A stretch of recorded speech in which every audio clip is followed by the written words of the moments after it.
Good afternoon, ladies and gentlemen. Welcome to yet another GPAP webinar session that will be talking about need a job to get experience, but need experience to get a job. Kindly share the webinar link and post it to your WhatsApp people as Kindly share the webinar link and post it to your WhatsApp group statuses, inboxes, so that we can have as many people as possible not to miss out on this valuable information. Thank you. Before we welcome our speakers of the day, kindly allow me to briefly share what the GPAP program is about in about 5 to 7 minutes.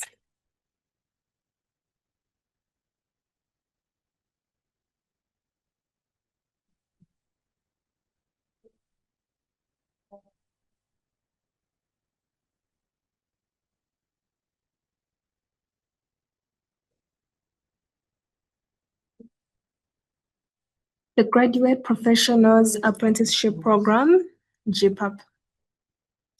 About GPAP. What is GPAP?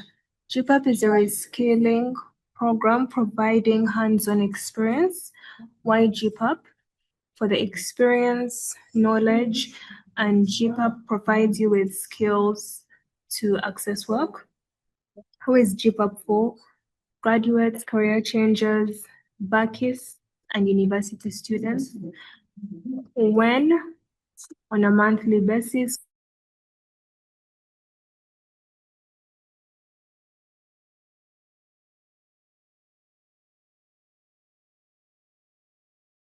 Tech Buzz Hub in Tina, Kampala, how variation in nature.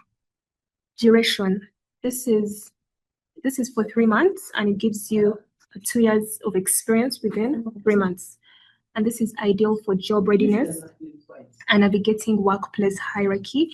For example, when you are transitioning from entry level to mid level or senior level, GPAP provides you with the skills to navigate transitioning from entry level to mid level. In your career, purpose: to build a successful professional career through mentorship, coaching, exposure, and connections. Capacity limited to 5 people per cohort.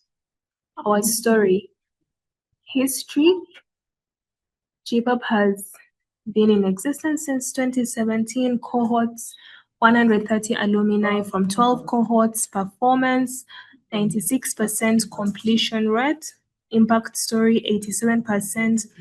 Influence participants' journey.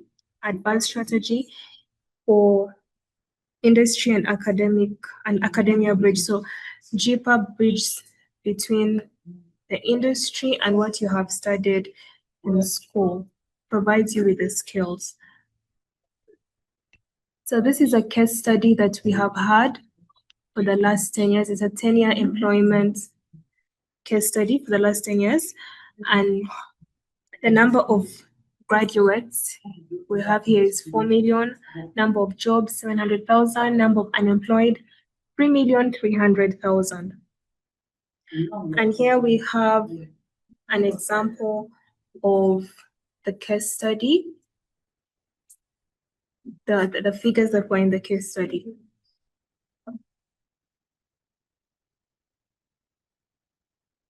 Why join GPAP program? Gain employable skills, that is mentorship, have valuable work experience, that is coaching and support, to get hands-on experience in your field, networking opportunities, that is exposure, and you're able to connect with like-minded individuals in your industry. Personal growth, that is competitiveness, you are able to develop the essential soft skills you need in your career. Fast track employment, connections, and jobs, and this helps you increase your chances of getting hired. So we have testimonials from some of our GPAP participants, and Alinda Ritaraka says, I didn't know how to market content after creating it, but through the program, I learned how to strategize my content, plan my tasks, optimize it for SEO, and distribute it through various channels like email, LinkedIn, etc., while gaining confidence in design, presentations, and teamwork. And here we have another testimonial from Best Businje. We have a testimonial here from those who have watched our YouTube mentorship sessions. The GPAP YouTube mentorship sessions reminded me that becoming employable is not just about technical skills, but rather becoming a person employers and clients can trust. Baroda Marvin. And here is another testimonial about the mentorship sessions on YouTube. Here we have images of some of our cohort 3 alumni. Who is GPAP's best fit? Students. You get to gain valuable work experience. Graduates bridge the gap between academia, and this increases your between academia and workforce and increases your chances of getting hired. Career development, you acquire role-based training, and this helps you to advance in your career. GPAP departments or careers: human resource, accounting and finance, digital marketing, sales and marketing, software engineering, proposal writing and fundraising, multimedia and production, research and projects. And that is it for our GPAP department/careers. So here we have a snapshot of our LinkedIn, of posters that we have on our LinkedIn. You may share them with your friends and family. What wise men quote? Tell me, I forget, teach me, and I may remember, involve me, and I learn. Apprenticeship is the most natural way of learning. It allows skills to be passed down while fostering discipline, humility, and mastery. The best education doesn't always happen in a classroom. Apprenticeships empower people to learn by doing, ensuring that knowledge is lived, not just memorized. So here are some of the quotes by wise men. So we have discounts and freebies. So when you sign up today, you get a 40% discount, and that is at 1.5M, as the program is running at a fee of 2.5 million. When you recommend your friends and family, you get a 10% discount, and you are welcome to invite your colleagues, your friends, your family, anyone you know to attend these webinars. Join GPAP today. GPAP offers employable skills, work experience, and career fast tracking. There are limited slots available. Join today to start your professional journey.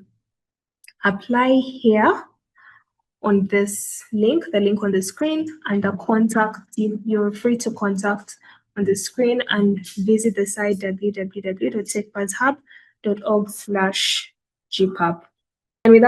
And without further ado, allow me to welcome the presenters of the day, Best Businje and Rose Komujuni.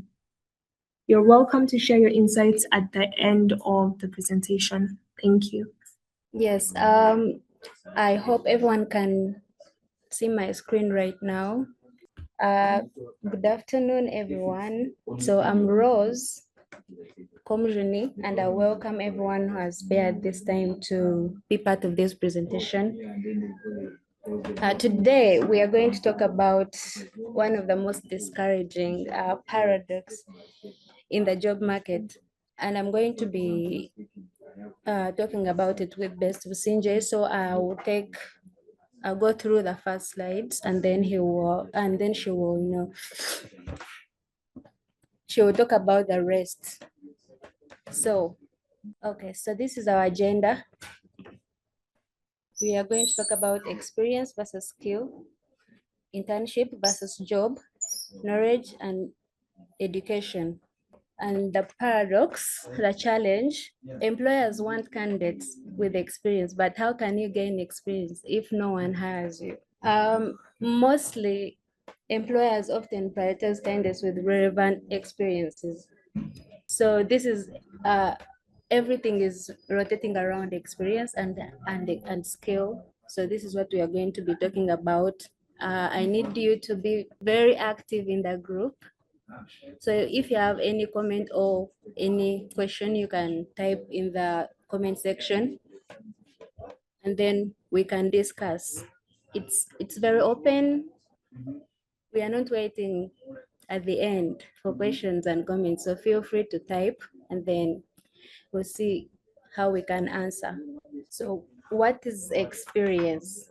Experience is knowledge. So it is knowledge, it is wisdom, and all this is gained from doing something over time. So mostly, if you have an experience, it also goes with years. So you must have done a certain job or been in a certain field for some quite a period of time.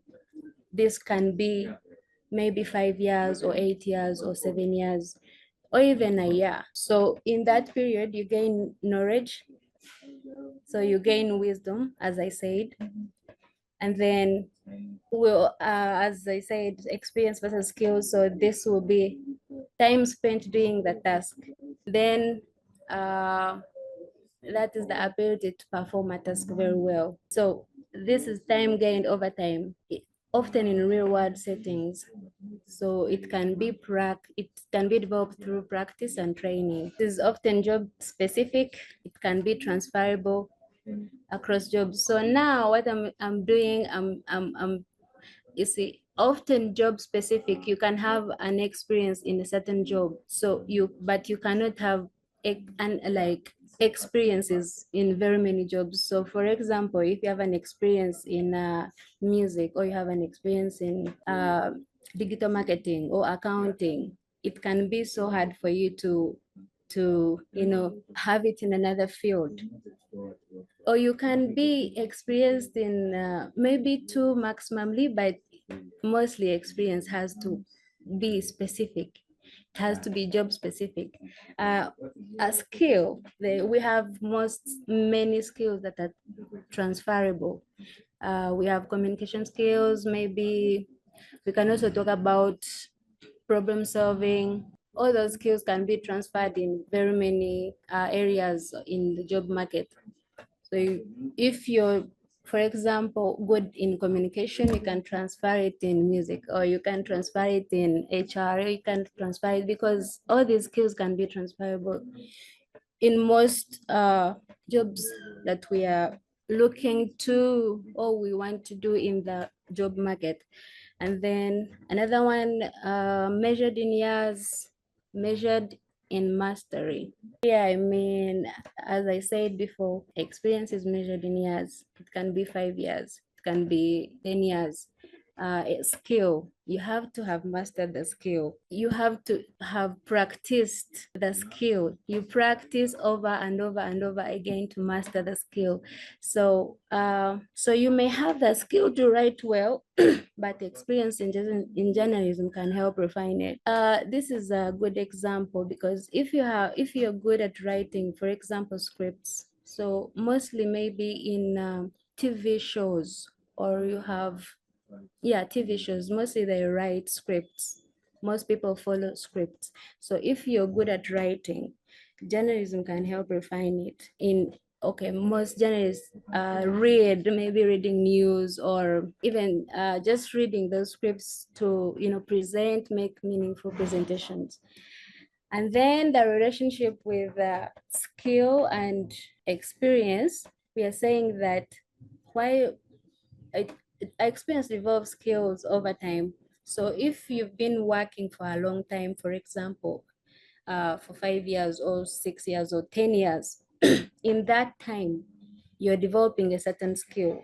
And another relationship, we have experience without mastering a skill, or a skill without much experience. It is also a good relationship. You find that someone has experience, but they don't really know what to do in a certain field. Or someone has a skill, but they don't have the experience. So if you're going to go for a job and you don't show or you don't tell how much you've been working, or no, how long you've been working in a certain field, someone might get biased. It's like, well, you know this, you can play, or you can speak, or you can do this, but then they'll get scared to include you to the team, not knowing how much you can do, because some people are just talented.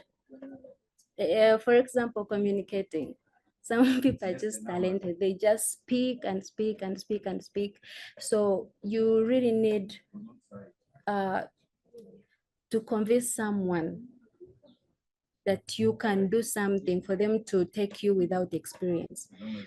And then another thing, what said, you can be having experience without mastering a skill. Now that is a dilemma. It's a very challenging aspect, because if you have experience, you've been doing something, but you've not mastered it, you've not mastered skills in that specific industry or specific job that you're doing, it becomes so hard for someone to really, because they'll be like, you've been doing this thing for over 15 years right now, so how come you don't really know what to do?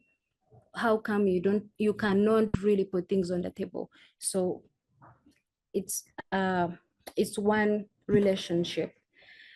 Then we can take an example, a coder new to the industry. So this applies to all these two relationships. So you find coders, mostly coders, internet, no, IT technology.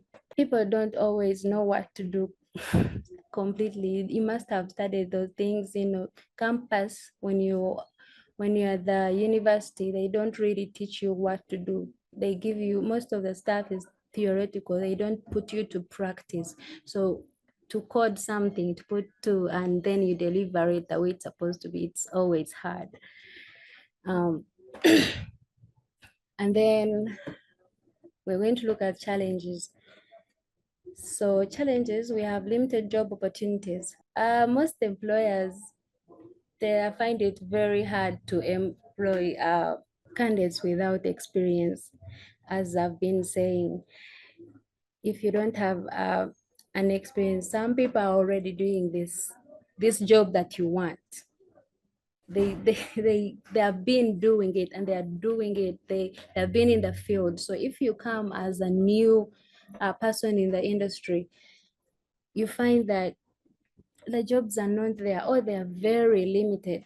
Even when you get it and you have no clue on what to do, you find that it's a very big challenge for you. So we have high competition. Yes, high competition for jobs. Many people are already doing this. This certain job that you're looking for. So you have to be with a skill together with experience to be able to convince someone that you can actually do better than that same person that is already there. And most in Uganda today, we have we have few jobs that are paying highly, for example, because these days you have to be very creative. Most people who are earning highly, they are earning from self employment, startup businesses. Find someone started their own business, maybe from scratch or something, and they invested in it, and maybe they're searching for investors and all that, and then that is accumulating some much more income and creating awareness of the business and putting it to a certain kind of level. So if you want to be employed, that's where the problem comes, because all these jobs are there, and I think the highest payment in Uganda for a graduate, it's around 800, the maximum. So if you look for jobs, you find that most of them, they're paying 600, 500. if you're getting, unless you have big connections from, big people, maybe in the parliament or something, or you have very rich relatives who have started their own businesses and they are prospering and they can give you lots of money, but you're just a new graduate, you're going into the job market, you don't have experience, you haven't practiced your enough on your skill. For example, before I was doing music, but then if you have not been practicing a certain instrument, for example, you don't know it to the maximum, they will tell you, please play a keyboard or play a guitar or play anything, and all you know their basics. And if you don't know how to play very well, for people to really know you, someone I can just sing any song and then someone just plays it. It becomes so hard, really hard to compete with people who are already doing the same thing that you're doing. And then we also have difficulty in building strong resume because as a new candidate going into the job market, you literally have nothing. You just have your certificate. Well, some people really start from maybe their first year or second years of doing what? Of study to teach. You find someone is teaching while or working or doing anything while they are studying. Maybe they work during the day and do classes in the evening. But then this is not, I'm using an example of graduates because this is a GPAP program, but this also goes to other people who are already in the job market, but they lack employment, they are not working. So how we always have difficulty in building a strong resume. You find that you don't have what to put on your bio, or you haven't done so much. So we have to attend maybe these seminars or do internships or engage ourselves in a small startup businesses or anything that can make you feel like, yeah, if I put this on my resume or on my bio, it will show that actually I'm good, I'm fit for this kind of a job, and I'll be able to compete highly with the rest of the people in the field. So we have this perceived risk as unqualified. Yeah, most employers often think that if you have not been in the job market, really, then what can you do? It is just a concern with employers. So we are perceived as unqualified, people who don't know nothing, people who cannot deliver good results, people who cannot do what is really needed. So we have to work on ourselves, build our be more than confident, like you self-brand yourself. You actually, all this starts with small things. Maybe like you can design a small blog post, or you design small, anything that you can post online every day, everywhere on your social platforms, to show that actually you're good at this, you're doing this, and this is what you're doing. So yeah, I'll stop here for the meantime, and then let my core, I'll invite Bess to continue. And then at the end, I've not yet seen any comment or any question in the group, but at the end, we'll be able to answer. Thank you so much. Thank you so much, Rose. Can you guys hear me? Yeah, we can hear it. Great. Thank you, Rose, for leading the session. Basing on what Rose has discussed, I'm going to start off by The slides are not this- moving. moving. I'm going to start off by discussing the difference between knowledge and education, because these two are like basics that one needs so that they can make themselves hireable or employable in this employment world. So education basically means having an understanding or awareness of something, because you either live it or you have experienced it. So by virtue of those things, you have an understanding about it. And then education is basically a systematic process of acquiring knowledge, skills, and values. Best So somehow you have background noise. You are not being very audible.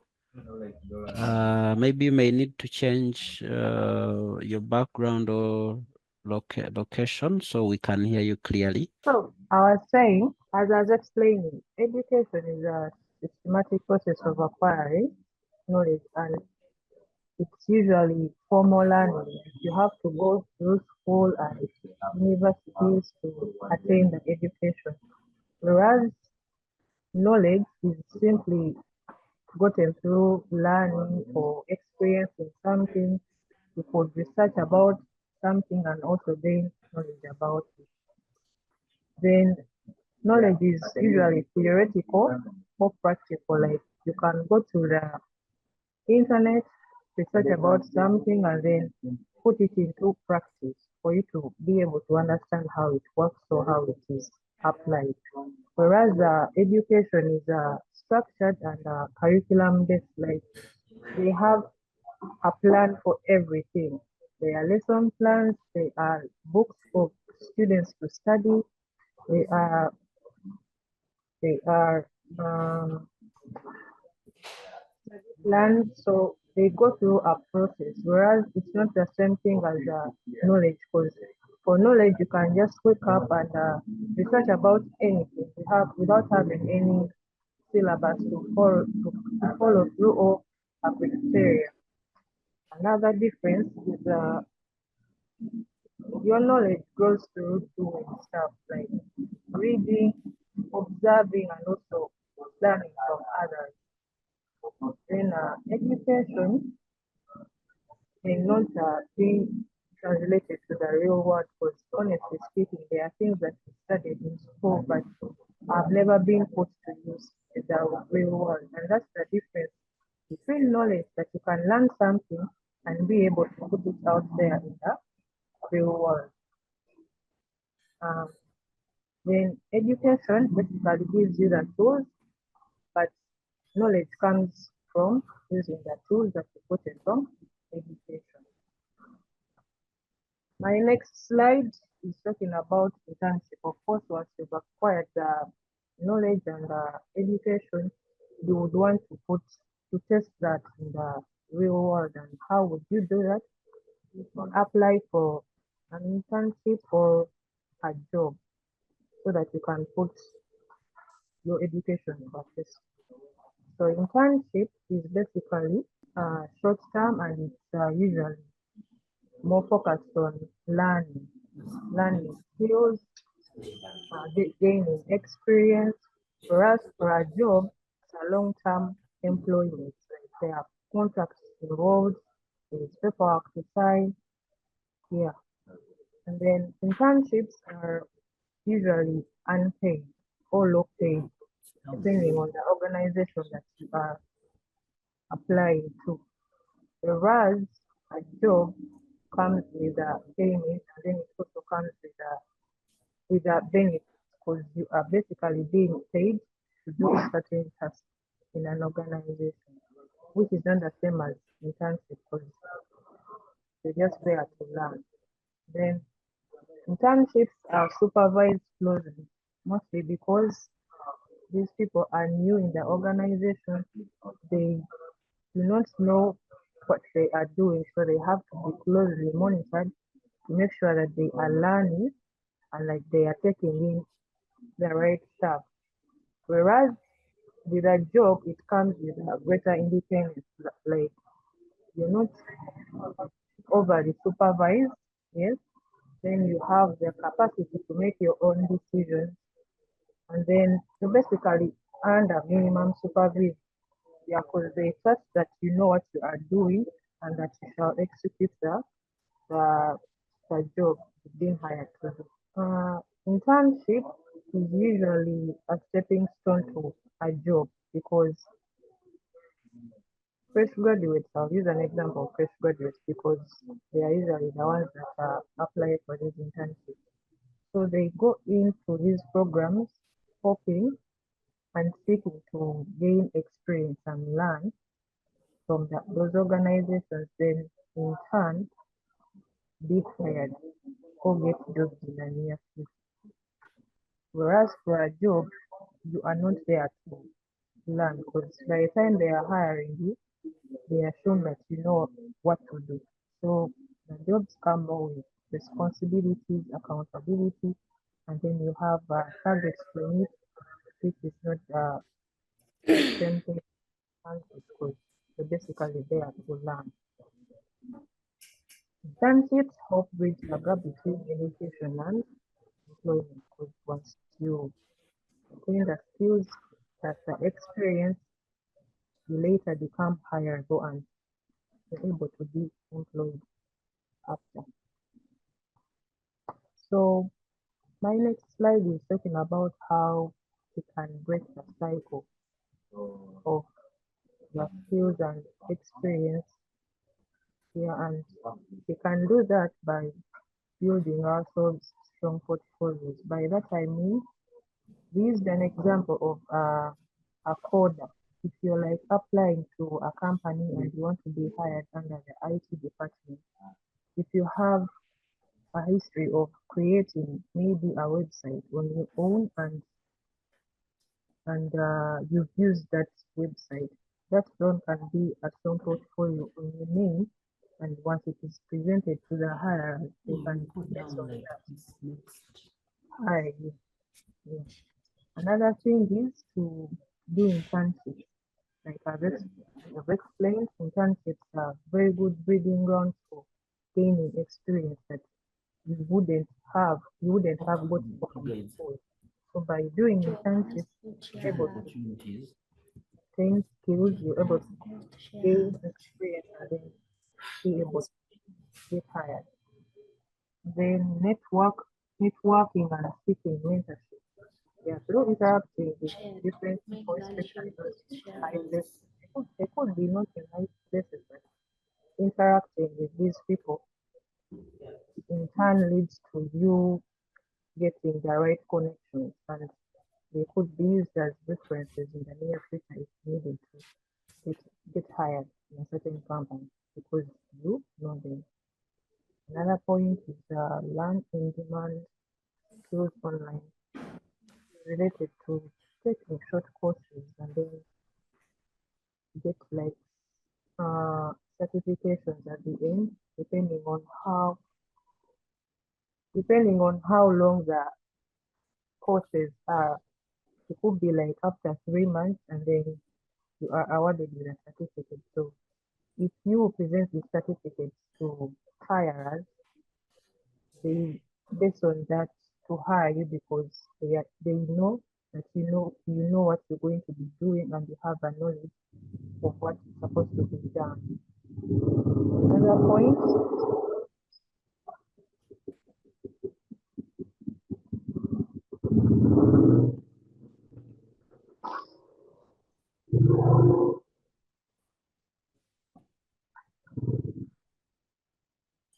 the final point is entry-level opportunities. These are basically opportunities that come with training. So this falls majorly to the companies that they should, yes, hire these fresh graduates and then provide training while on the job. That way they are able to get the experience they would have needed before you hired them. Final thoughts, employers usually look for people who are willing to learn. Yes, so like I've talked about in the previous slide, entry-level opportunities that come with training. So if they do hire you and then you're not open to learning, then that that makes you unhireable. So you have to be willing to learn new things. You have to be open to adapt to their system of working. Another point is have the ability to, solve problems. Like if you're presented with a challenge, how would you handle it? Brainstorm with the team.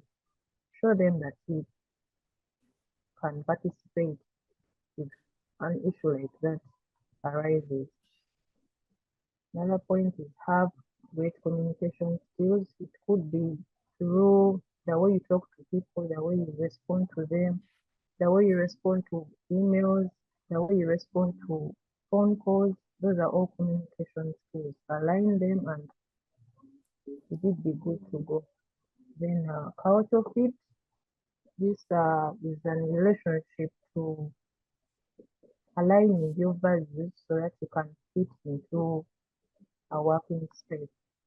Like if you're hired into a working space and you realize ladies are not allowed to wear pants, adapt to that, like change so that you can fit into their working space.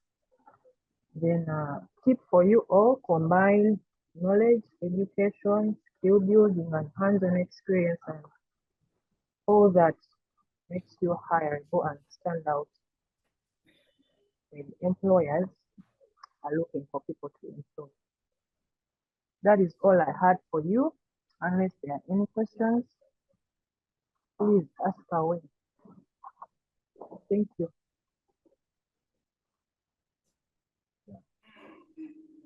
I like how the session closes. Don't wait for a perfect job. Start anywhere and grow. So ladies and gentlemen, if you have any questions, we are able to take about 2 or 3 questions, and then we can close the session. Any questions? If you have a question, you can raise up your hand. I know the chat doesn't yet have a question, but looks like there is one. Just as Twinomotion says, thank you for the initiative. Very good work. I would like to understand the role of talent in a quest to attain skills through experience. How is the education system in Uganda designed to aid students capitalize on talent rather than the subjects they excel in at school? Best and Rose, you want to respond? Best, could you be having some insight on that? Okay, so I will give it a shot. It's a very wonderful question from you, Justus, and I know you certainly have better insights on this because I know you are at a certain level of professionalism, but this is my take. So talent in Uganda is not something that schools, for the most part, I think, prioritize. Most schools are prioritizing books, are prioritizing performance, because that is what puts them on the map. That is what makes them money, what makes them competitive. If the school says we got 100 A's on the 100 students they have, that will sell the story very much and gets them more students. So they are not inclined on value-driven education, but rather beneficial-driven education. How much will I get even if that is why you see schools will prioritize cheating exams for students so that they have a good story to attract more students than what they actually have been teaching them. So, in my opinion, the education we have in this country does not very well align with the individual talents, and I think for it to happen that way, then we cannot leave away the role of government. So government has to come and intervene. And that is, I think, why today's education design has a little bit twisted to be more about, I think, practical oriented. But of course, this is the second year also where the education system has a little bit switched, and we haven't been able to see the results as yet. But yeah, I think just as you might have a few other ideas to share over the same, and I want to ask you to share a few opinions if you have. You can unmute and briefly discuss this same question that you shared with us. Maybe a few insights. Seeing on the second question, he's saying, how is the education system in Uganda designed to aid students capitalize on talent rather than the subjects they excel in at school? So the new curriculum for Uganda today, you find like students are more doing the practical subjects rather than the theory, because these days you find like students are actually, they study from morning up to lunch, and then the time of lunch, from lunch up to evening, they're only doing the hands-on experience activities. Maybe they're going for football, or they're doing music, or they're doing hair, they're plating a salon or something. So I think that's how it's designed these days, compared to the times before, in actually in our times when we were studying, because there was nothing like that really. So it is this is a very, it's a platform. You can easily share what you think, or you can raise a hand. Justus, do you still want to share one or two things? Okay, let me call on Dominic. Dominic, you can ask your question or submit. Oh, thank you for this. We are losing you, Dominic. Unity and mine is more of a for the platform and for the time, and so mine is more of like a suggestion. I don't know if you guys are picking me. Yes. Okay, then that's good.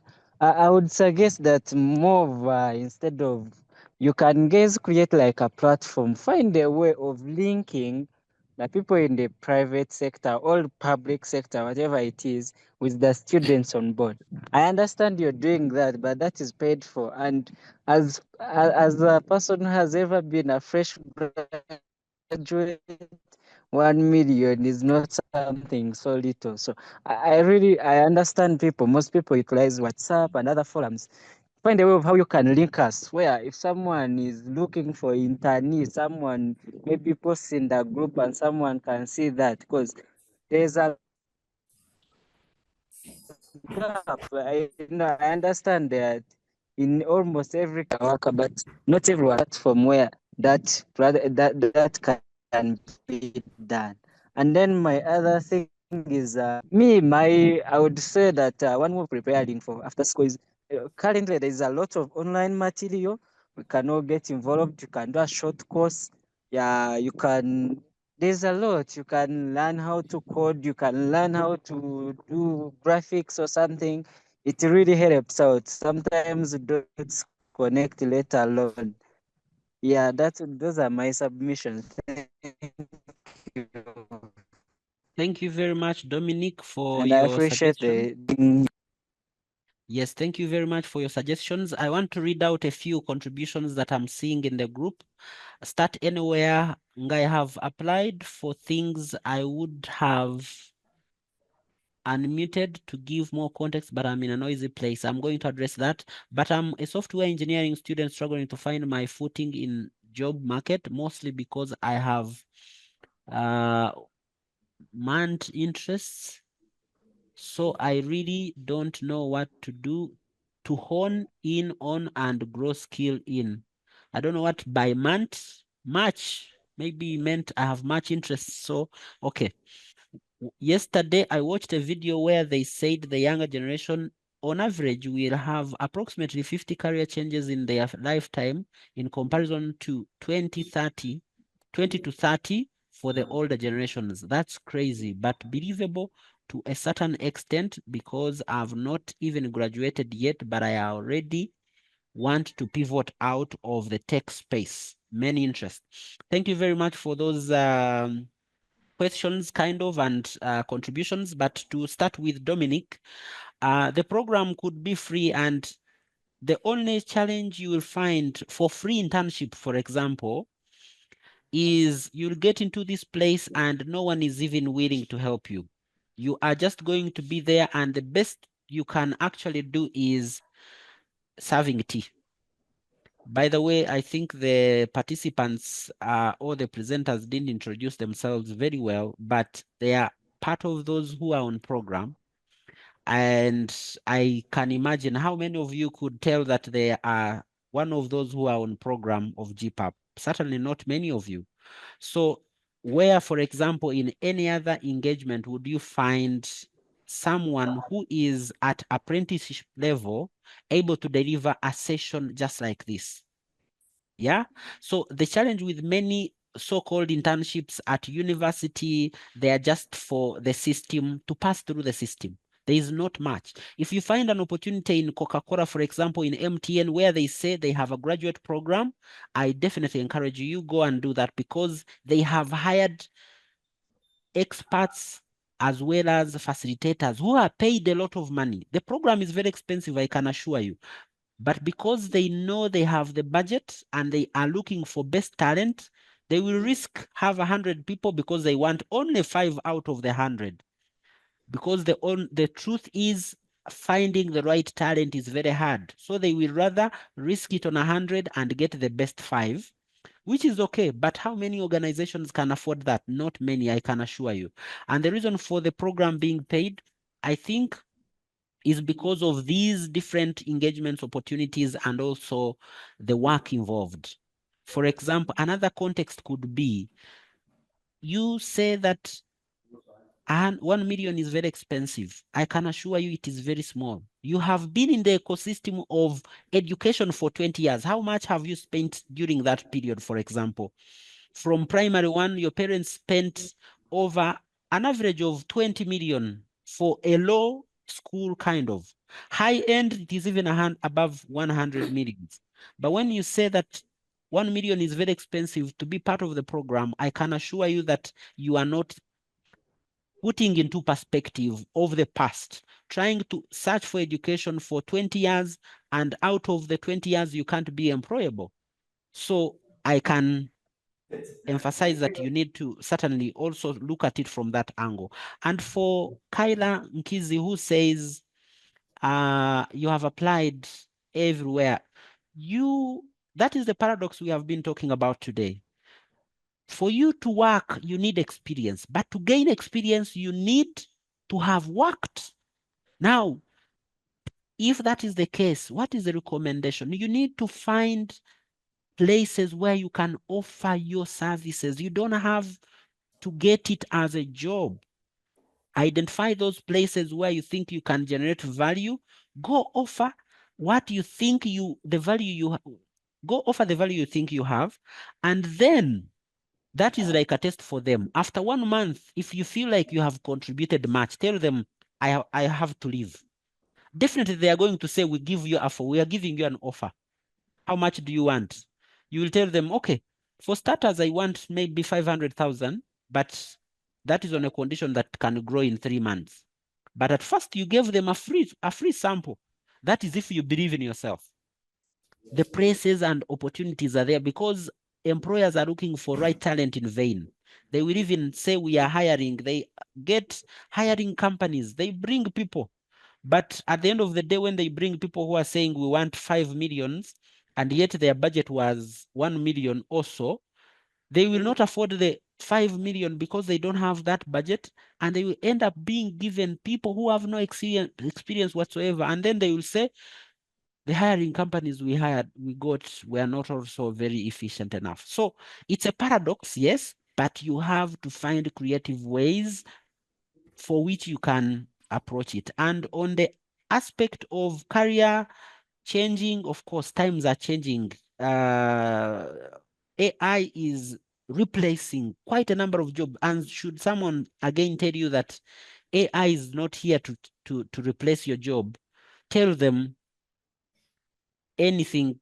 You just tell them, go craft whatever you want done very perfectly right in text and put it in ChatGPT. It will extract for you even a video, if you're on a paid version, of exactly what you're looking for. There are even many more complex AIs that can create for you a video of a journalist capturing an event in the US, a Black journalist capturing an event in the US talking about this topic, and even tell it what to report on. And you will see someone, not even a perspective of AI, you will think. And then you say that it won't replace you. Of course, it will replace you, or it will replace many. But the best thing is, again, you need to catch up with the changes in the current marketplace, marketplace, and then that is the only way you will be competitive. I mean, we said 4 million people graduate and only 700 are getting jobs, but the whole strategy should be, you should be in those 700,000. If not, definitely we will keep complaining and saying the job market is not favoring us, this and that. But I encourage you, if you have been attending, this is one of the programs that is open for you to be a part of, and you definitely need a place just like this program to be able to generate value that the next employer is looking for. I want to believe that we have exhausted all the questions. I want to thank everyone who has taken their time to join this session, but most importantly, thank Rose Komujuni and Best Businje for having facilitated this session extremely and excellently well, and for having a very wonderful presentation. We thank you, and we believe we have been generally able to get good insights that we can use to transform our lives. If you want to listen more of these mentorship sessions, we are going to be sharing a link into your emails, though they normally come in updates. Then they can lead you to our YouTube channel and watch all the past sessions that we have had in the past. But if you want to get any opportunities, especially around this program, if you're not on LinkedIn, you will rarely get the opportunities, or you can again take our contacts that were earlier shared. Let me reshare. You can pick these contacts, or you can visit those different links to learn about this particular program. Other than that, I want to thank you once again for taking the time to listen to us, listen to the presenters, and we wish you a very wonderful day today. Cheers. Bye-bye.